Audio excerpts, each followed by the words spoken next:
बिस्मिल्लाहिर्रहमानिर्रहीम बिस्मिल्लाहिर्रहमानिर्रहीम। रियासत पाकिस्तान वर्सेस ज़हीर अहमद केस के हवाले से बात करूंगा और इस वीडियो में मैं बात करूंगा पाकिस्तान के एक मारूफ यूट्यूबर बाबर सलीम के हवाले से। और वीडियो शुरू करने से पहले एक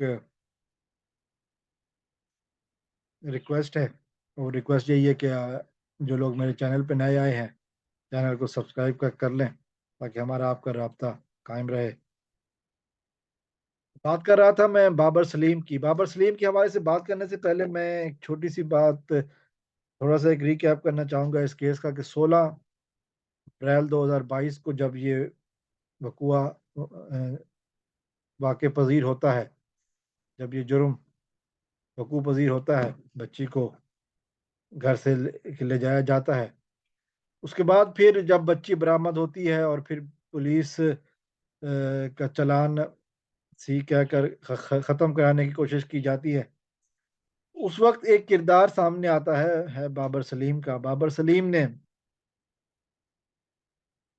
ये काम किया जो कि बहुत ही ज़बरदस्त था। जिसने इस केस को, जिसको पुलिस मुर्दा घोड़ा कह के दफनाने वाली थी, बल्कि तकरीबन दफना ही चुकी थी, उसमें जान डाल दी। उसको ना सिर्फ अपने पैरों पर खड़ा किया बल्कि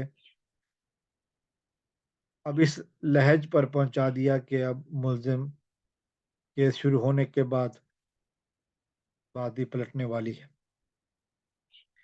तो इस बाजी पलटने वाली में जो सबसे अहम किरदार था वो बाबर सलीम का था। बाबर सलीम ने ये किया कि मुल्जमान के मोबाइल फ़ोन की लोकेशन यानी कि सीडीआर निकलवा कर ये बता दिया कि जो दावा किया जा रहा है कि बच्ची लाहौर से, माफ़ कीजिएगा, कराची से लाहौर अकेली गई थी, तो वो सब झूठ है। मुल्ज़िमान उस वक्त कराची में मौजूद थे, बल्कि मेहदी साहब के घर से के बहुत ही करीब थे,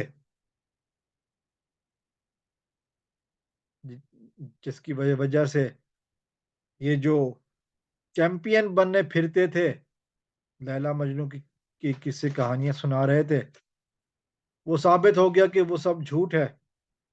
वो साबित हो गया कि सब गलत है, सब बयानबाजी है। और फिर बाबर सलीम कुछ अरसे के लिए खामोश हो गए। खामोश वो इस वजह से हुए कि वो मजीद मामलात पर मसरूफ हो गए थे। अब उन्होंने दोबारा इस केस में एंट्री की है और दोबारा से वो वापस आए हैं। उन्होंने जो रिपोर्ट्स हैं कि उन्होंने एक दो दिन पहले मेहदी साहब से मुलाकात की है और मेहदी साहब को अपनी हिमायत का यकीन दिलाया और उन्होंने कहा है कि जो मैं कर सकता हूं, मैं हाजिर हूं। मैंने शुरू में भी इस केस में मैं आपके साथ ताउन किया था और अब भी मैं हाजिर हूं। तो किसी किस्म की कोई परेशानी के साथ नहीं हूं, किसी किस्म की कोई ऐसी बात नहीं है कि हम पीछे हटने वाले हैं। हम हाजिर हैं और आपके साथ हैं। ये बाबर सलीम साहब ने बयान दिया है और इस बात पर यकीनन ये एक हौसला अफजा बयान है मेहदी साहब के बयानी के साथ खड़े होने वालों के लिए। और उतनी ही परेशानी की बात है उन लोगों के लिए कि जो मुखालिफ कैंप में बैठे हैं, क्योंकि बाबर सलीम ने इस केस को जिंदा जिंदा किया और अब वापस आकर केस को मंतकी अंजाम तक पहुंचाने में भी बाबर सलीम साहब मेहदी काज़मी साहब के साथ साथ खड़े हैं। बाबर सलीम साहब को हम वेलकम कहेंगे, बल्कि यूँ कहूँगा वेलकम बैक कहेंगे। और फिर इंशाअल्लाह कोशिश दुआ करेंगे कि बहुत जल्दी ये केस मंतकी अंजाम तक पहुँचे और मुजरिमान को करार वाक़ई सज़ा मिल जाए। अस्सलाम वालेकुम व रहमतुल्लाह। पाकिस्तान ज़िंदाबाद।